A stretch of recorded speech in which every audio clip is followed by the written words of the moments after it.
of work in 20 days while Sham can do in 30 days. If both of them work at it together, in how many days will they be able to finish the work? So ఈ type of sums వచ్చినప్పుడు ఎలా ట్రిక్ను ఉపయోగించి solve చేయాలో చూడండి. Ramu can do work in 20 days.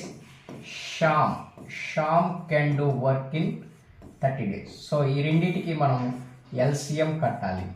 20, 30 LCM 210, 250 5 table 2 times 3 times 2 5s are 10, 10 2s are 20, 23s are 60. So ఇప్పుడు 20 టేబుల్లో 60 ఎన్నిసార్లు పోతుంది? 3 times. 30 టేబుల్లో 60 ఎన్నిసార్లు పోతుంది? 2 times. సో ఇక్కడ ఏమన్నాడు? వర్క్ ఎట్ ఇట్ టుగెదర్, ఇద్దరు కలిసి అన్నాడు. ఇద్దరు కలిసి అన్నప్పుడు ఏం చేయాలంటే Ramu plus Shyam is equal to న్యూమరేటర్లో ఎల్సిఎం వాల్యూ వేయాలి. కలిసి అన్నప్పుడు ఇద్దరిని యాడ్ చేయాలి. 3 + 2 5 టేబుల్ ఎన్నిసార్లు పోతుంది? 12 times. సో ఇద్దరు కలిసి ఎన్ని రోజులు సాల్వ్ చేస్తారు? 12 days.